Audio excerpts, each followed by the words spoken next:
Bienvenue à vous tous, au nom de Jésus-Christ. Bienvenue dans cette tranche de libération où nous voulons partager un moment fraternel avec vous au travers des messages que Dieu nous a inspirés. Nous sommes une commission dont le mandat consiste à libérer les captifs de toute l'emprise de l'ennemi. Et nous croyons qu'au travers de ces messages, votre vie sera complètement transformée. La Bible déclare, vous connaîtrez la vérité et la vérité vous affranchira. Je suis convaincu, je suis certain, Jésus-Christ est le même hier, aujourd'hui, éternellement, qu'au travers de ces messages, vous serez complètement transformés. Soyez bénis, soyez richement bénis au nom de Jésus.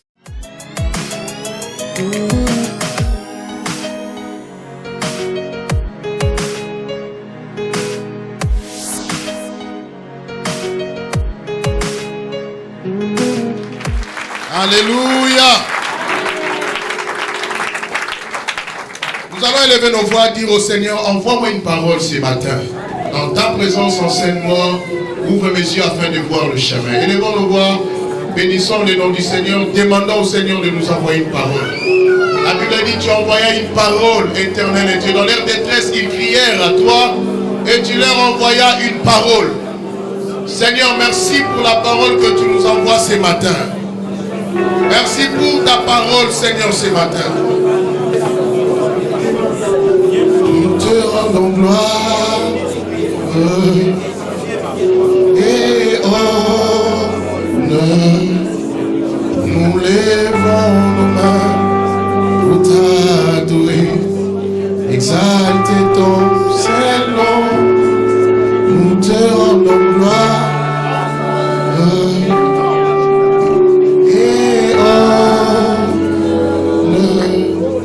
Nous lèvons nos mains pour t'adorer, exalter ton Saint-Nom, car tu es Dieu, Seigneur, tu fais de miracles, nul n'est comparable à toi.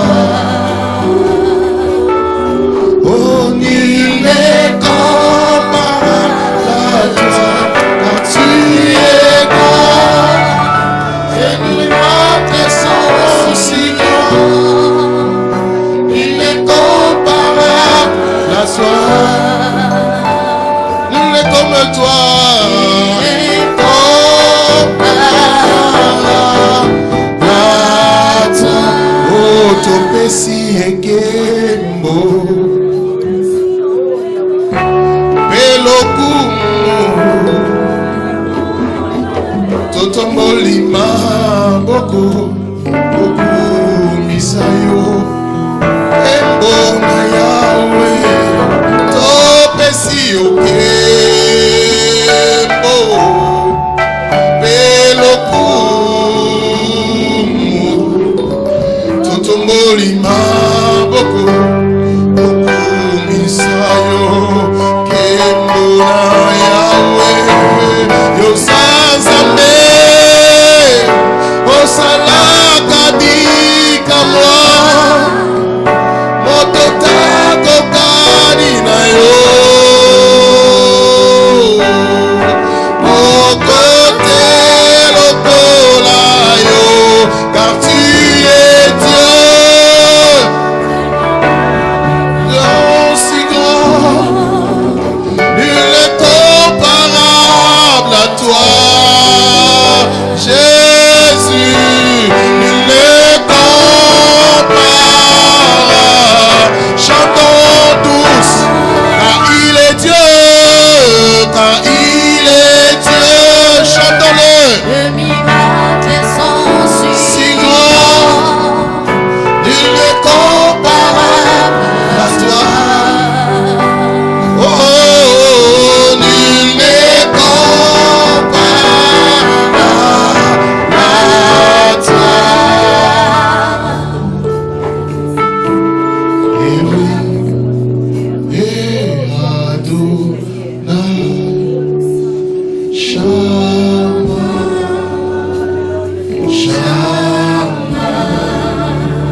Oh, Shama, Shama,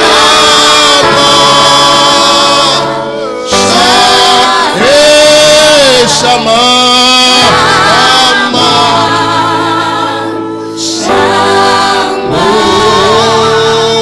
Shama, merci parce que tu es avec nous ce matin, Seigneur, Esprit de Dieu. Nous te confions ces moments. Nous laissons libre accès à ta mouvance, à ta puissance d'agir sur nous, sur nos vies et accomplir des grandes choses, des prodiges au milieu de nous. Par ta parole de ce matin, relève quelqu'un qui est déjà tombé.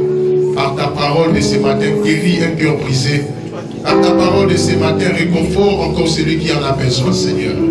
Et à la fin, laisse que toute la gloire, tout l'honneur revienne à Jésus, à lui et à lui seul. Au nom puissant et précieux de notre Seigneur, nous avons ainsi prié. Amen, amen, amen. Pouvons-nous acclamer très fort pour le roi des gloires, tout en reprenant nos places, s'il vous plaît. Alléluia. Je dis un grand merci à Dieu qui m'accorde cette grâce d'être là. Ce matin, nous allons voir, toujours dans notre grand thème du mois, le merveille, je suis un signe et un merveille. Alléluia. Ce matin, nous allons parler sur le sujet intitulé « Engager la puissance de la louange pour accéder au surnaturel ». C'est notre fin du mois, comme le pasteur venait de le dire. La reconnaissance à Dieu, c'est la chose qu'il nous faut pour ouvrir les portes dans la vie. Quand tu bénis Dieu pour un doigt, Dieu te fera voir sa main. Mais si tu n'es pas reconnaissant par rapport au doigt que Dieu t'a montré, tu ne verras jamais sa main. Alléluia. Je suis heureux ce matin d'être avec un ami au milieu de nous, un ami de longue date, serviteur de Dieu comme nous. Alléluia. On a étudié ensemble, on était à l'école humanitaire ensemble. Aujourd'hui, nous sommes dans l'œuvre de Dieu. Il y a le serviteur de Dieu, le pasteur Christian, qui est là, avec notre frère l'évangéliste Étienne. Voilà, ils sont là. Je suis très content de les revoir encore après autant d'années. Amen, amen, amen. Toujours dans la vie, nous n'avons jamais abandonné depuis l'école humanitaire jusqu'à ce jour. Alléluia. Et nous continuerons jusqu'à ce que nous allons retourner auprès du Seigneur. Je voulais introduire quelque chose avant d'aller plus loin. Dieu fera les choses étranges dans ces derniers jours entre les mains de saints. Entre tes mains, Dieu va faire les choses qui vont étonner les nations. Entre tes mains. Bien-aimé, je voudrais bien t'amener à voir les choses au niveau de Dieu et non au niveau des hommes. Parce que ce que Dieu va mettre entre tes mains va étonner ton environnement et va étonner tous ceux qui te connaîtront, tous ceux qui te connaissent. Les derniers temps, c'est le temps où Dieu a répandu son esprit à une dimension que les autres n'ont jamais expérimentée. Les choses que le Seigneur tient à faire avec toi, c'est les choses que dans le passé, ils n'ont pas expérimenté cela. La Bible me dit, les choses que l'œil n'a point vues, c'est pour dire que l'invention n'est pas encore finie. Les choses que l'oreille n'a même pas entendues. Donc il y a des choses qui doivent se faire, que les hommes, ils ne réfléchissent même pas par rapport à ça. Et les choses qui ne sont même pas montées dans le cœur de l'homme. C'est pour dire que dans les néants dans lesquels tu es, Dieu va commencer à faire sortir des choses qui fera de toi un renommé international. Dieu ne t'a pas appelé pour être local. Si Dieu nous a appelés pour être local, il allait nous dire, allez et faites de toute l'RDC mon disciple. Ou allez faire de toute la France. Il dit, allez et faites de tout le monde. Donc Dieu ne nous voit pas comme des locaux, mais Dieu nous voit comme des internationaux. Dieu voit notre impact s'étendre même là où nous ne sommes pas encore arrivés. Dieu veut bien que lorsque les hommes te regardent, qu'ils voient son image imprimée, non seulement imprimée spirituellement, mais physiquement quand ils te regardent, ils disent ça, ce n'est que Dieu qui peut le faire. Et Dieu s'est décidé dans ces derniers temps pour accomplir ces choses. Il est dit dans Marc 16, verset 17 à 20, il dit, voici les miracles qui accompagneront ceux qui auront cru. Voici les miracles qui accompagneront ceux qui auront cru. En mon nom, ils chasseront les démons. C'est que la médecine ne sait pas faire. Jusque-là, la médecine n'a pas encore trouvé la formule pour chasser les démons. Il y a des maladies, vous allez à l'hôpital, on vous diagnostique, on dit vous n'avez aucun problème, mais vous avez toujours des douleurs. C'est pour dire, même le scanner n'est pas encore prêt pour diagnostiquer les démons. La médecine ne fabriquera jamais un appareil qui sait trouver les démons. Mais Dieu dit, vous chasserez les démons. Dieu nous donne les capacités plus que les médecins. Dieu nous donne les capacités que l'homme naturel n'a pas. De chasser les démons. Il dit, vous chasserez les démons. En mon nom, ils chasseront les démons. Ils parleront des nouvelles langues. Les langues, quand tu parles, personne ne comprend, mais tu es revêtu de la puissance de Dieu. Pierre qui avait perdu une seule femme, mais quand il est entré dans la chambre haute, il a été revêtu de la puissance, il s'est mis à parler en d'autres langues. Les mêmes Pierre qui a fui devant une femme, c'était les mêmes Pierre qui a parlé devant les souverains sacrificateurs. Bien-aimé, quand tu te mets en esprit, ce qui te faisait peur quand tu étais dans le monde, tu marcheras sur cela. Tu auras la domination sur cela. Pourquoi? Parce que la puissance de Dieu entrant en toi te fera faire les choses que toi-même tu ne pouvais pas faire au préalable. Bien-aimé, il y a les capacités divines qui est dotées à un homme pour faire les choses à la manière de Dieu. Comment m'expliquer? Akab est sur le cheval, il court et moi à pied je cours et j'arrive avant Akab. Alléluia.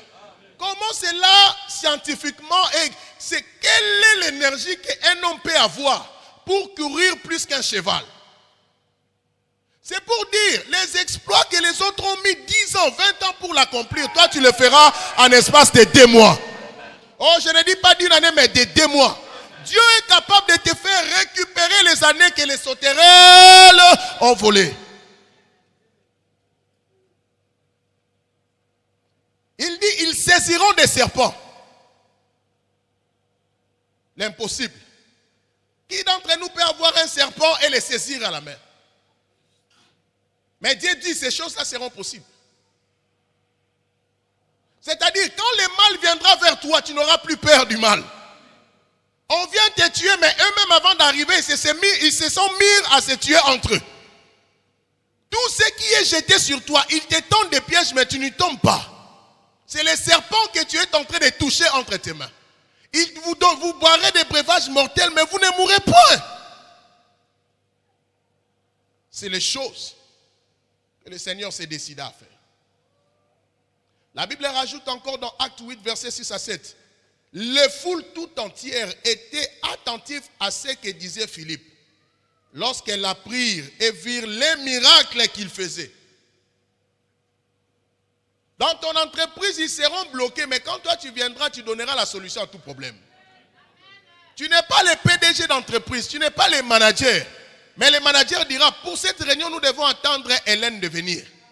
Pour cette réunion, nous devons attendre Philippe qu'il vienne. Parce que nous savons, quand il parle, il y a toujours une solution. Et la Bible dit, car des esprits impurs sortirent de plusieurs démoniaques en poussant des grands cris, et beaucoup de paralytiques et des boiteux furent guéris. La médecine a dit que ce cancer ne partira jamais. Mais aujourd'hui, nous avons la preuve vivante elle est là. Sans cancer, qui peut opérer de telles choses si ce n'est que Dieu? Les choses que les hommes ont trouvées impossibles. Mais notre Dieu reste fidèle. Je viens dire à quelqu'un, peu importe les problèmes qui t'ont amené à l'église ce matin, mais le Seigneur va te rencontrer dans ces besoins-là. Et ce problème sera transformé en témoignage dans le nom de Jésus-Christ. La gloire de cette maison, de cette dernière maison, sera plus grande à tous égards que l'ancienne maison. La gloire que le Seigneur revêt son église. Vous savez, à l'époque, nous avons connu des pasteurs comme les hommes pauvres. Les hommes qui sillonnaient maison après maison pour demander à manger. Et ils avaient des gros sacs, surtout nous au pays. Dans les gros sacs, ils pouvaient mettre le poisson, ils pouvaient mettre un peu de farine, des manioc ou la semoule. Mais au jour d'aujourd'hui, Dieu est en train de revêtir une certaine gloire. Nous avons des pasteurs loin de Dieu, mais travaillants. Nous avons des pasteurs loin de Dieu, mais richement bénis. C'est pour te dire, si Dieu le fait à l'un, il le fera aussi à toi. Car la Bible déclare que Dieu ne fait exception de personne. Il ne le fait pas seulement pour les pasteurs, mais Dieu descend jusque dans la foule pour bénir son peuple. C'est pour dire la richesse que l'Église doit avoir dans ces derniers temps. C'est une richesse que les autres n'ont jamais connue. Parce que nous tendons vers la fin de toutes choses. Alors Dieu aimerait amener l'Église à un niveau de gloire sans pareil. Dieu veut amener l'église. Quand on cherchera les hommes riches, on les trouvera à l'église. Les nations viendront à l'église pour trouver les moyens de s'endetter pour faire tourner leur gouvernement. Mais cela aura lieu à Sion. La Bible déclare, vous êtes une ville qui est bâtie au sommet de la montagne, qui ne peut pas échapper au regard. C'est-à-dire, ils feront tout, mais on ne nous mettra jamais de côté.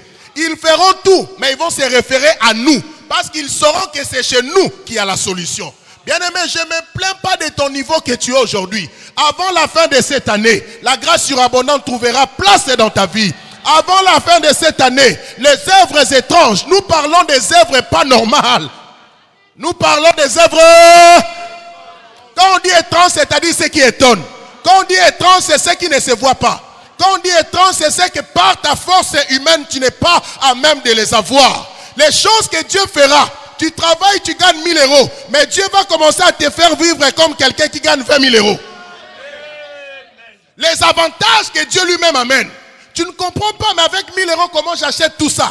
Parce que Dieu est capable de te donner ce que l'autre a souffert. Du reste, ma Bible me dit, les méchants amassent pour les justes.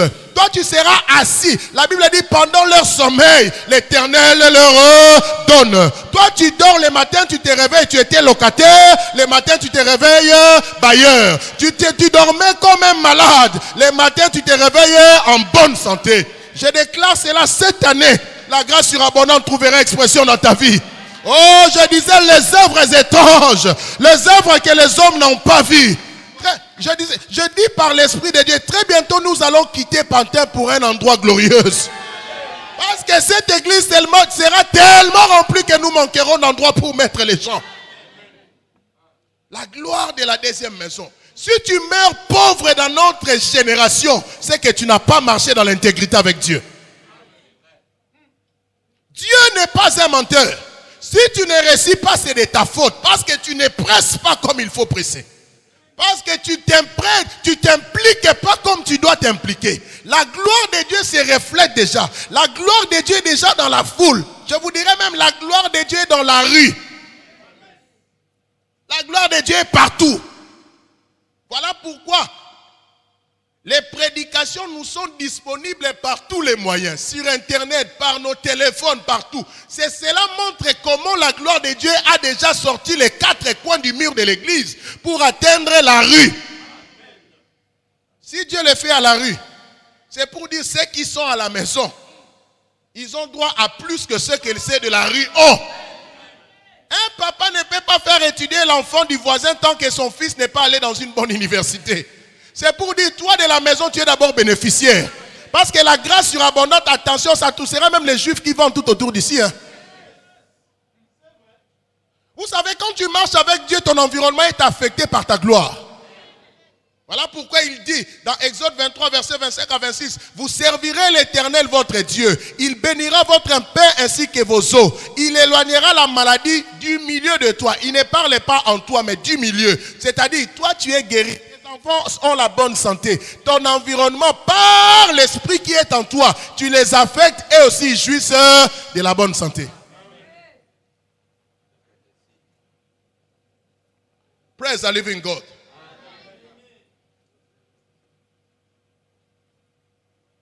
Âgé 2, 3 à 9, mais je lis le verset 8 à 9. Il dit, l'argent est à moi et l'or est à moi, dit l'Éternel des armées. La gloire de cette dernière maison sera plus grande que celle de la première, dit l'Éternel des armées.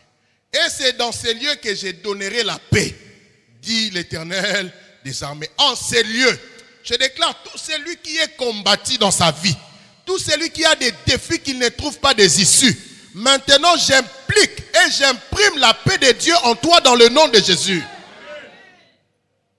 Bien aimé, cela ne veut pas dire que nous sommes plus intelligents ou plus loin que les générations précédentes.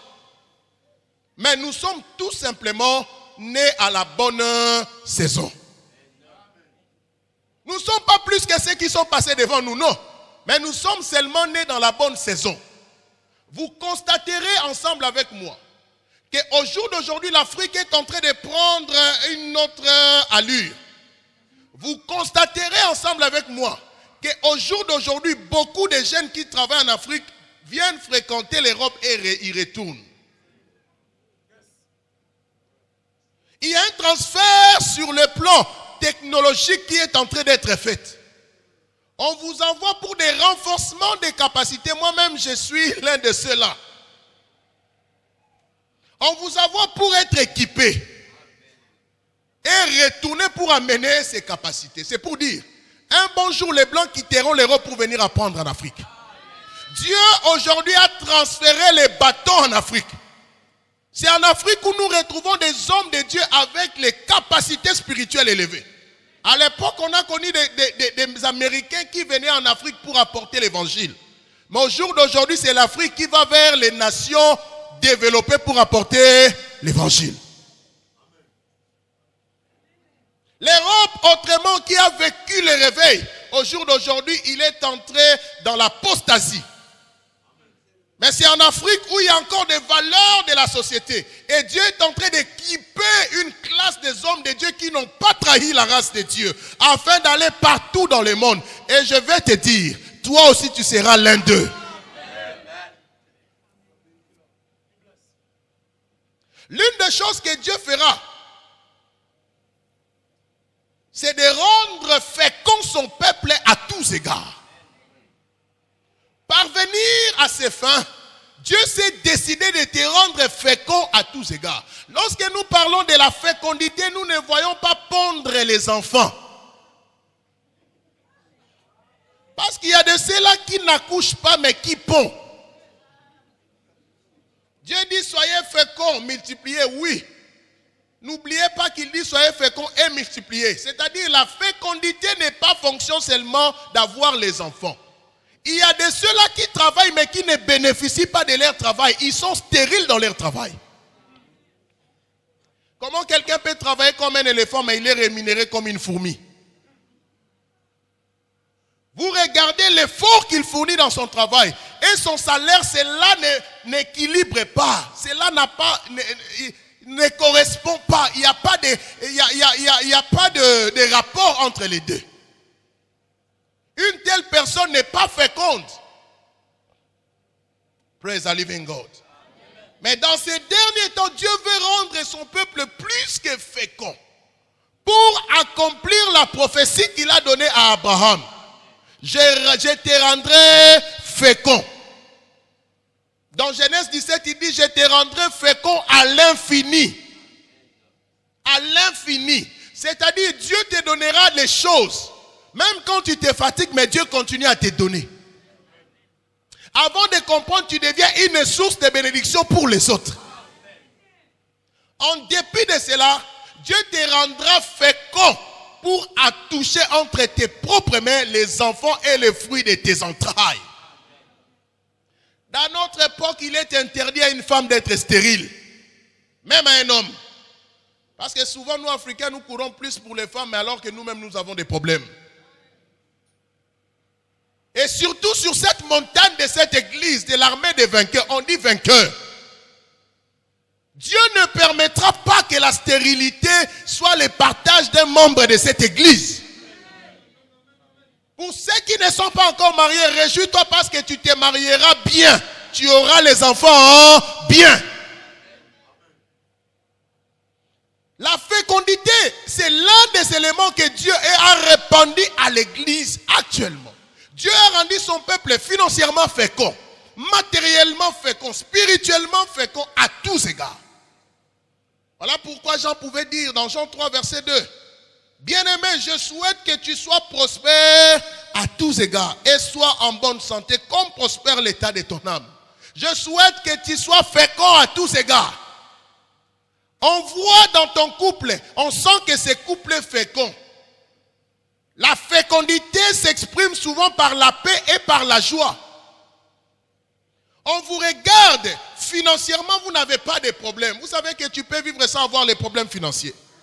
Salomon dit, Dieu m'a donné le repos de tous côtés. C'est-à-dire, Salomon a commencé à regarder pour localiser l'ennemi. Il n'a pas pu localiser l'ennemi. Il a regardé pour localiser la sécheresse. Il n'a pas localisé la sécheresse. En fait, Salomon s'est tenu sur son toit un jour. Il a dit, en tout cas, Dieu m'a donné la paix de tout.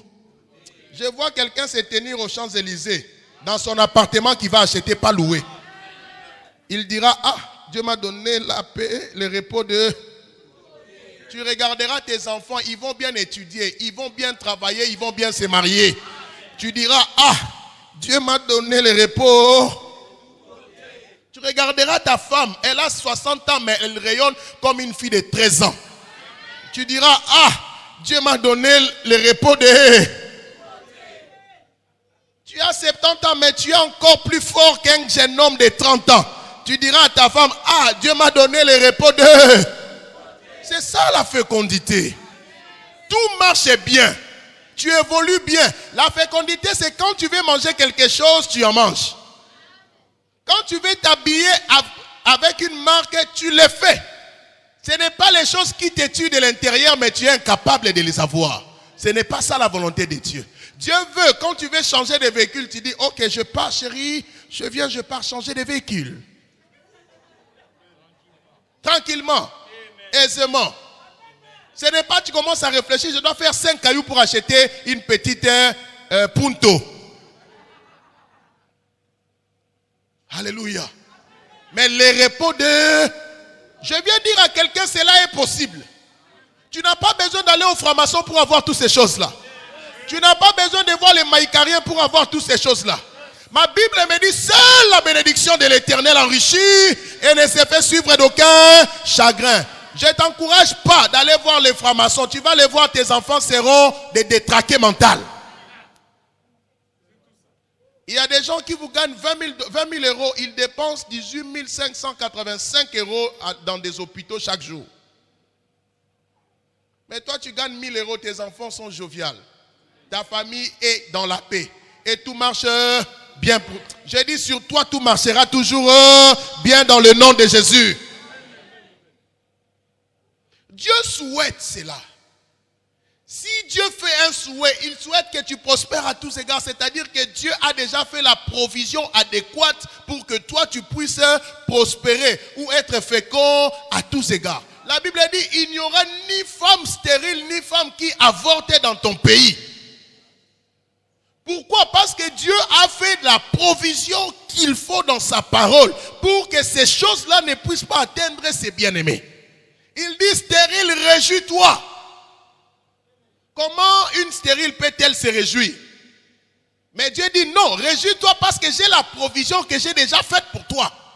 En fait, il te pousse de te réjouir parce qu'il veut te faire quitter le niveau de stérilité pour t'amener au niveau d'être mère des nations. Parce qu'il a une provision. Voilà pourquoi, c'est comme quelqu'un qui vient t'annoncer la bonne nouvelle. Quand il arrive déjà, la manière dont il sourit, cela démontre qu'il veut m'annoncer quelque chose de bien. Alors Dieu te dit, réjouis-toi déjà en avance. Parce que bientôt là, tu seras mère des nations. C'est pour dire que Dieu a fait déjà des provisions adéquates pour nous afin d'obtenir toutes choses dans le royaume. Alléluia. Alors l'un des moyens pour devenir fécond, c'est d'engager la puissance de la louange qui va te permettre à ouvrir le surnaturel pour que la fécondité devienne une actualité dans ta vie. Pour que tu puisses marcher comme une personne féconde. Lorsque la louange trouve place dans ta vie, les choses commencent à marcher. Nous devons savoir ceci, la louange est une atmosphère spirituelle pour la manifestation du surnaturel.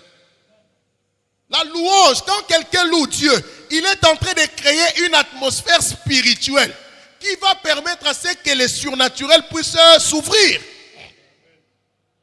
Voilà pourquoi Dieu dit dans Exode 15, verset 11, « Qui est comme toi parmi les dieux, ô Éternel, qui est comme toi, magnifique en sainteté, digne de louange. » Pourquoi Moïse est arrivé à ce niveau? Par rapport au miracle qu'il a vu Dieu opérer. Ces miracles ont poussé Moïse à exalter Dieu. Alors, quand ils ont exalté Dieu, Dieu a continué à manifester les choses qu'il n'avait pas encore expérimentées. Bien-aimé, la louange t'amène au niveau d'avoir les choses que la prière ne sait pas te donner. Tu ne peux pas louer Dieu et demeurer dans la stérilité. Tu ne peux pas louer Dieu et être stérile toute ta vie. Beaucoup de gens aujourd'hui, ils sont dans des problèmes parce que quand les problèmes arrivent, au lieu de déjouer ces problèmes-là, ils accueillent les problèmes.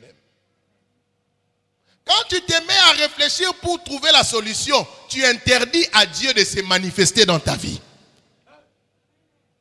Voilà pourquoi Psaume 67, verset 6 à 7, il dit, le peuple te loue, ô Dieu, tout le peuple te loue, la terre donne ses produits. Dieu, notre Dieu, nous bénit. Le peuple te loue. Tu dois d'abord louer Dieu pour voir le fruit de tes entrailles. Tu dois d'abord louer Dieu pour voir la promotion arriver dans ton travail. C'est lorsqu'ils ont loué Dieu que la terre a commencé à être féconde. Et alors quand la terre est devenue féconde, c'est en ce moment qu'il a commencé à produire. Ta vie ne produira jamais tant que la louange n'est pas encore engagée. Quand je parle de la louange, ce n'est pas la louange de mon pape. Une louange où je le loue avec mes mains, je le loue avec mes mains. Si je n'avais pas les mains, je le loue avec mes pieds. Si j'ai manqué les pieds, je le loue avec mon âme. Okay, je le loue là-haut, je le loue, je le loue, je le loue. Vous savez, nous autres, on est quand même, à l'église, là, on ne peut pas danser comme, vous savez, nous autres, les pasteurs, là, ils sont des idiots, regardez comment ils dansent devant là. Je le loue, je le loue. Tu te crois plus grand que Dieu, alors que tu es rien. Tu es rien, tu es rien. Je danse pour Dieu parce que je sais que je suis rien devant lui. Je danse pour Dieu parce que je sais que c'est lui qui m'a ramassé. Quand David a dansé devant Dieu comme un petit fou, ses moqueurs ont été frappés de stérilité. Méfie-toi, quand nous dansons, sache que la stérilité de nos vies quitte. Quand toi tu boudes de Dieu, attention, tu risques d'être frappé par ces stérilités-là. Alléluia. La louange, la louange, ce qui était à la veillée le vendredi passé, nous avons expliqué ces choses. Quand tu loues Dieu avec les danses, quand tu loues Dieu avec ton corps, bien aimé, tu es en train de permettre à ta terre, à ta vie de devenir féconde. Lorsque tu loues Dieu, opère deux choses, au niveau physique et au niveau spirituel. Au niveau physique, Dieu est en train d'enlever des calories inutiles dans ta vie. Voilà pourquoi tu transpires. Puisque tu transpires, tu n'as pas besoin d'un autre sport pour le faire.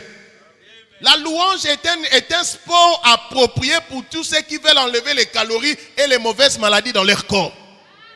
Au niveau spirituel, Dieu est en train d'ouvrir encore ton chemin. Il est en train de te donner la maturité et la grandeur spirituelle.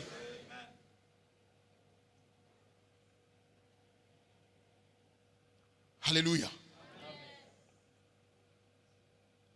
Pourquoi nous devons engager la louange? Parce que Dieu habite dans la louange de son peuple.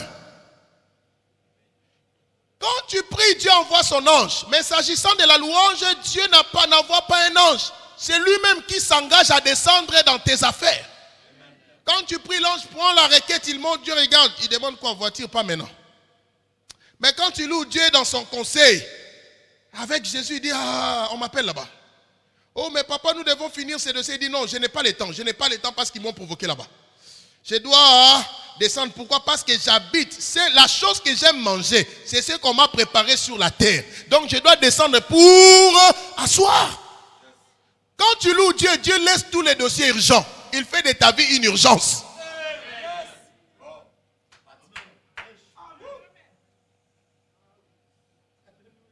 Alléluia. Alléluia. Dieu habite au milieu de la louange.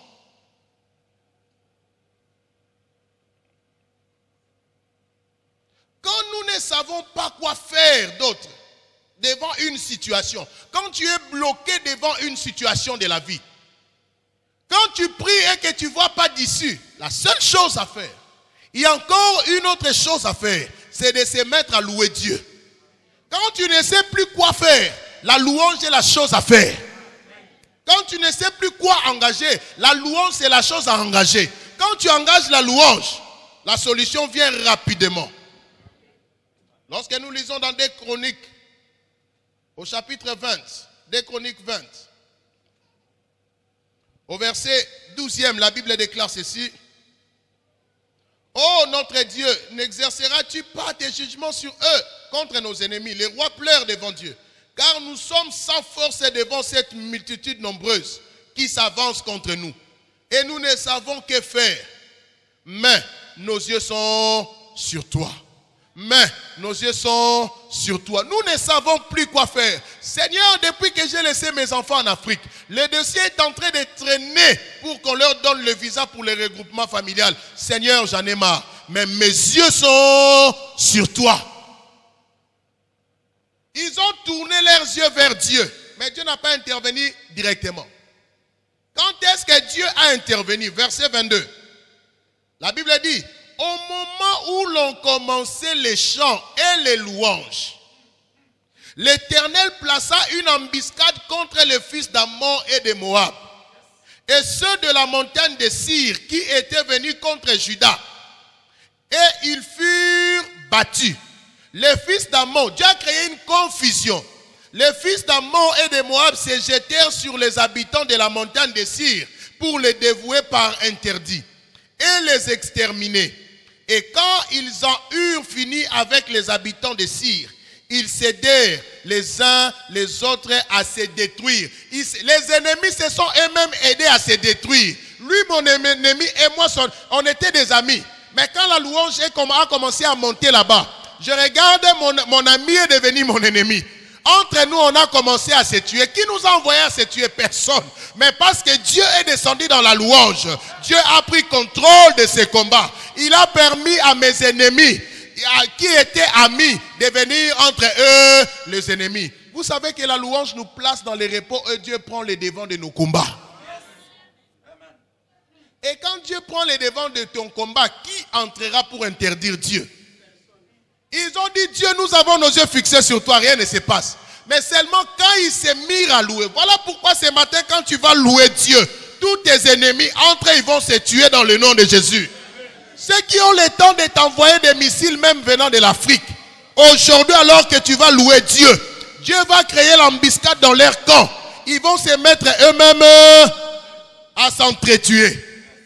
Quand nous ne savons quoi faire dans la vie, la louange est la chose à faire. Paul et Silas arrêtés. Acte 16, 25 à 30. Paul regarde Silas, maintenant on va faire quoi? Silas dit, bon, mon vieux Paul, c'est qu'on peut faire qu'on prie. Il prie, rien ne se passe. Paul dit, non, Silas, je pense qu'aujourd'hui ce n'est pas l'heure de la prière. Chantons et dansons pour Dieu. Ils ont commencé, oh mamé, oh mamé. Les prisonniers étaient là, la Bible dit, et les prisonniers les écoutaient pendant qu'ils chantaient. Lisez bien la Bible. C'est pour dire les prisonniers ont commencé à crier. Vous aussi, vous nous dérangez avec vos chants. Vous venez d'arriver parce que dans chaque prison, il y a un capitaine de la prison. Alors les Paul venaient à peine d'arriver, c'est-à-dire ils dérangeaient. Les autres ont déjà informé les capitaines. Vous nous dérangez, arrêtez avec ces choses-là. Oh mamé, oh il met là. Les capitaines ont dit, si vous continuez, je viendrai. Mais ils ont continué à louer Dieu. À telle enseigne que là où ils louaient Dieu, même les prisonniers dans leur cellule, ils ont dit, mais vous aussi, vous avez dépassé les bornes. Mais ils ont dit rien. On va louer. Les capitaines sortent avec tous ces messieurs, avec tous ces castards. Bon, maintenant, on va aller interdire ces gens-là par la force. Alors qu'ils étaient en route, ils venaient. Paul là-bas. Oh, les là, oh, les là, Paris. Oh. Alors qu'il dansait, les capitaines arrivaient seulement à la porte. Il a entendu un bruit comme s'il y avait tremblement de terre. Pouah! Les capitaines partaient. Les geôliers commençaient à crier. Bien-aimé, quand tes ennemis s'avancent vers toi et tu te mets à louer, ils ne t'atteindront jamais. Parce que Dieu va créer l'embuscade dans leur camp. Ils ont vu l'embuscade, les geôliers ont crié. Toi qui m'as fait arrêter, maintenant tu cries alors que moi je suis en prison. Ils t'ont laissé dans la prison, ils viendront te voir là-bas, tu ne seras plus là. Parce que la porte elle sera déjà brisée. Et toi tu seras déjà sorti dans le nom de Jésus. Quand tu n'as rien à faire, retourne dans la prière. Dans la louange, cette situation-là te dépasse. Ça te dépasse parce que toi-même tu acceptes d'être dépassé. Mais j'aimerais te dire, tu peux dépasser cette situation-là. Mais toi seulement avec ton corps, je le loue avec mes pieds. Je le loue avec mes pieds. Même quand on ne te voit pas, fais-le comme il faut. Un frère au pays, c'est un déclarant en douane. J'ai déjà donné ce témoignage.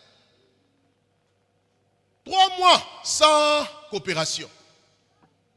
Un bon matin, il se réveille le matin, il entre dans sa chambre, il loue Dieu, il loue Dieu. Sa femme lui pose la question, tu ne sors pas ce matin? Il dit non, j'ai déjà loué Dieu, j'attends mon miracle. J'ai loué Dieu, j'attends quoi? Mon miracle. Il a tellement loué, parce que quand il faut louer, là, il faut louer bien. Vous ici, vous blaguez avec la louange. Il faut venir chez nous, vous allez voir la bonne louange. Vous ne voyez pas le pasteur comment il fait ça en catimini sous la chair ici. Parce qu'il a la dose de la maison. Quand il faut danser, même si tu es PDG, tu es chef d'entreprise, ministre, on descend jusqu'en bas. Les frères est resté dans la maison, matin, 9h du matin, pour allô. Il y a 4 Range Rover et 5 Range Rover que tu dois aller faire sortir. 5. 3 mois de chômage, mais en un instant, la louange a résolu le problème. Frère, tu joues avec la louange, voilà pourquoi tu es trop passif s'agissant de la louange. Tu joues avec la louange, quand on loue, toi tu es là assis. Bon, qu'il termine vite, qu'il passe au message. Parce que ces choses, nous, vous savez, on ne peut pas danser. Il fait chaud, hein? L'hiver est déjà passé. Quel hiver?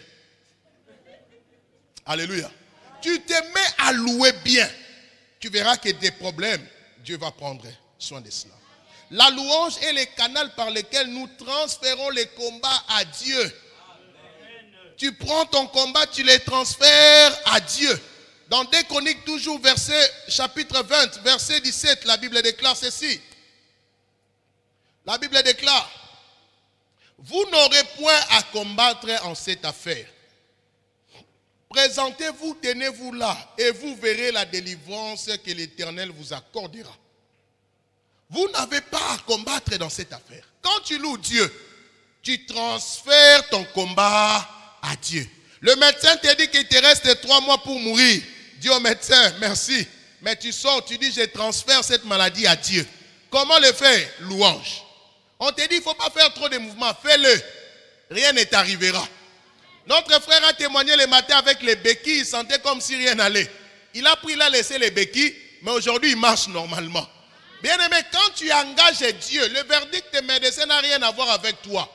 La Bible dit que tout homme soit menteur, que Dieu soit véridique. Donc tout ce que les médecins disent, c'est mensonge. Mais ce que Dieu dit, c'est ce qui est vrai.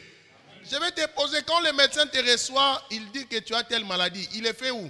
Sur un papier, n'est-ce pas? Mais il ne le fait pas sur ton corps.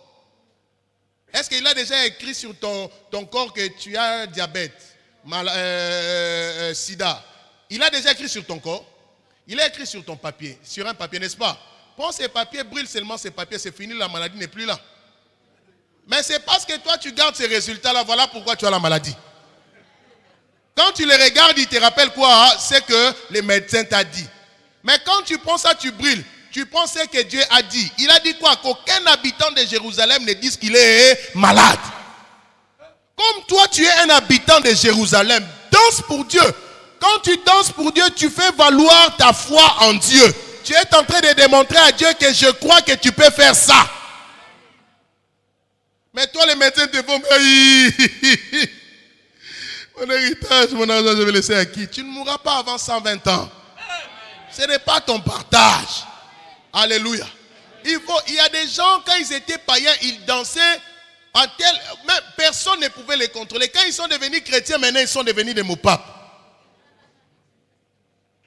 Quand il faut danser pour Dieu, danse plus que quand tu étais dans le monde. Voilà pourquoi quand Jésus a compris la louange, quand Jésus a rendu grâce devant la tombe de Lazare, Lazare est ressuscité. Marie dit non, Seigneur, laissons seulement, oublions-les. Il a fait 4 jours, il pue déjà. Bien aimé, peut-être les hommes t'ont déjà oublié. Ils ont dit que pour lui, là, on l'a envoyé en Europe comme un raté parce qu'on en avait marre. Qu'il aille là-bas, s'il va mourir là-bas, qu'il meurt là-bas. Mais j'aimerais te dire, tu vas ressusciter. Ceux qui t'ont envoyé pour mourir, mais c'est toi qui le feras appel pour venir ici. C'est toi qui commenceras à prendre soin d'eux. Jean 11, 40 à 44. Jésus a rendu seulement grâce. Jésus n'a pas prié, Père, je lis l'esprit des morts. Je lis l'esprit des morts. Bien aimé, tu vas lire beaucoup, tu ne verras rien. Mais quand tu rends grâce à Dieu, tu permets à Dieu d'intervenir rapidement. Voilà pourquoi quand nous engageons la puissance de la louange, nous provoquons la multiplication surnaturelle. La multiplication surnaturelle. Tes ressources sont multipliées. Le peuple te loue, oh Dieu. Psaume 67, versets 6 à 7. Le peuple te loue, la terre donne ses produits. Et Dieu, notre Dieu, nous bénit. La louange est un instrument très capital, bien aimé, pour tout celui qui veut avancer avec Dieu. Quand Jésus a rendu grâce avec 5 pains et 2 poissons, il a nourri 5000 hommes, sans compter les femmes et les enfants. Donc si on prend une probabilité, femmes et enfants, on dirait qu'il a nourri 15 000 personnes. Parce que la Bible précise, sans compter les femmes et les enfants. Jean 6, versets 6 à 11. Donc c'est pour dire, la louange peut élargir ta tente. La louange peut élargir ta vie. La louange peut te donner tout ce dont tu as besoin. Mais la louange n'est pas quelque chose à prendre pour dire oui, j'ai écouté, je vais le faire. Non. La louange, c'est quelque chose à pratiquer chaque jour. Le matin, quand tu te réveilles, loue Dieu pour le souffle de vie. Quand tu pars travailler, loue Dieu parce qu'il t'a donné la force de travailler. Voilà pourquoi chez nous, nous avons un dimanche dédié rien que pour les actions de grâce. C'est pour exprimer notre gratitude envers Dieu pour tout ce qu'il a fait. Voilà pourquoi nos églises ne sèchent pas. Voilà pourquoi notre église va toujours de l'avant. J'ai prêché en Europe dans des églises où il y avait 4 personnes. Mais je n'ai jamais prêché dans cette église et qu'il y ait moins de 100 personnes. Pourquoi? Parce que nous avons les secrets qu'il faut. Nous mettons Dieu à sa place. Nous reconnaissons les œuvres que Dieu opère en nous et dans nos vies. Voilà pourquoi Dieu ne fera que nous multiplier. Tu veux la multiplication dans ta vie. Mets Dieu avant. La louange doit être le commencement de ta prière et la louange doit être la fin de ta prière. Commence avec la louange, clôture avec la louange. C'est ainsi, le miracle de Dieu sera d'actualité dans ta vie. Je vois Dieu ôter toute forme de stérilité dans ta vie dans le nom de Jésus. Les papiers là que tu as entendus longtemps, alors que tu vas louer Dieu ce matin, Dieu va te le donner dans le nom de Jésus. J'étais l'année passée en Suisse. Un dimanche pareil, nous avons loué Dieu. À la fin, je dis, aujourd'hui même, quelqu'un aura ses papiers. Une maman a crié Amen. Rentrant à la maison, les membres, si c'est de leur préfecture ou comment, eux-mêmes, ils sont venus pour une première fois, ils ont toqué jusqu'à la porte. Au lieu de les mettre la lettre dans la boîte aux lettres. Mais ils sont montés jusqu'à la maison, ils ont toqué. Les dimanches, s'il vous plaît, les dimanches. Tu vois Dieu petit parce que tu n'as jamais réalisé les capacités de ces dieux-là. Ils sont venus, ils ont toqué, ils ont donné à la maman la lettre. Avant que je ne quitte la Suisse, la dame tremblait. Elle tremblait et dit non, incroyable mais vrai. Après, si c'est 6 ans, bien aimé, la louange est capable de te faire récupérer ce que tu n'as pas. Voilà pourquoi quand tu vas danser pour Dieu ce matin, je vois tes papiers être donnés dans le nom de Jésus. Quand tu danses pour Dieu ce matin, ton regroupement familial sera réalisé dans le nom de Jésus. Quand tu danses pour Dieu ce matin, ta promotion te sera donnée. Tes enfants te seront donnés. Et je vois la gloire de Dieu venir sur toi. Qui est prêt à louer Dieu ce matin? Je vais inviter les musiciens de venir devant. Vous allez m'excuser, je n'ai pas la voix pour chanter. Tenons-nous déjà debout. Nous allons laisser la place à notre papa. Nous allons danser en esprit. Ne danse pas à la chair, mais danse en esprit. Permets à Dieu de te localiser. Quand tu danses, regarde ces problèmes-là et moque-toi de ces problèmes-là. Tu vas regarder ces problèmes-là, tu vas lui dire, mes enfants viennent en Europe, c'est moi-même demain. C'est moi demain, je serai ensemble avec toute ma famille. C'est moi demain, je vois déjà ma promotion arriver. Si tu es prêt, tu acclames très fort pour le Seigneur. Vous allez suivre ces messages et je sais que vous avez été bénis. Jésus-Christ est le même hier, aujourd'hui et éternellement. Ce qu'il a fait, il peut le faire aujourd'hui dans votre vie. Mais la seule condition au préalable est que vous puissiez l'accepter et donner votre vie. Où que vous soyez, qui que vous soyez, si vous vous reconnaissez que vous n'avez pas encore donné votre vie à Jésus-Christ, voici l'occasion favorable. Nous allons faire cette prière ensemble et la grâce de Dieu va vous toucher là où vous êtes. Prions ensemble, répétez cette prière après moi. Seigneur Jésus, je reconnais aujourd'hui que je suis pécheur et que tu es mort sur la croix pour me sauver. Voilà pourquoi je viens auprès de toi. Pardonne mes péchés. Accepte-moi. Inscris mon nom dans le livre de la vie. Je te promets de te suivre, de t'aimer et de te servir jusqu'à la fin de ma vie. Au nom de Jésus-Christ. Amen. Je vais prier pour toi. Père, que la grâce qu'il a touchée ce soir, ce matin, que cette même grâce l'accompagne tout au long de sa vie. Désormais, que toute emprise de l'ennemi soit brisée dans sa vie. Que toutes les malédictions générationnelles soient brisées dans sa vie. Que tous les échecs répétés soient neutralisés dans sa vie. Je déclare une vie victorieuse. Je le déclare libre. Je le déclare libre. Je le déclare libre de toute emprise satanique. Jésus-Christ est venu afin que le brebis ait la vie, mais une vie en abondance. Seigneur, merci pour l'abondance de sa vie. Merci pour l'abondance de sa vie. Merci pour l'excellence de sa vie. Merci pour la réussite de sa vie. Et c'est là au nom puissant de Jésus. Au nom puissant de Jésus. Soyez bénis. Soyez bénis. Au nom de Jésus-Christ. Amen. Nous sommes Église internationale armée des vainqueurs, basée sur 2-4 avenue du cimetière parisien à Pantin. Et nous avons comme mandat la libération de captifs de toute la prise satanique. Nous serons dans la joie de vous accueillir dans notre temple. Nous serons dans la joie de participer à ces moments fraternels avec vous. Nous sommes à votre disposition pour toute question, pour toute difficulté. Pensez à passer à 2-4 avenue du cimetière parisien et c'est là à Pantin. Nos horaires, c'est tous les mardis de 18h30 à 20h et tous les jeudis de 18h à 20h pour une montagne de prière. Et les dimanches, nous nous réunissons de 10h30 à 13h.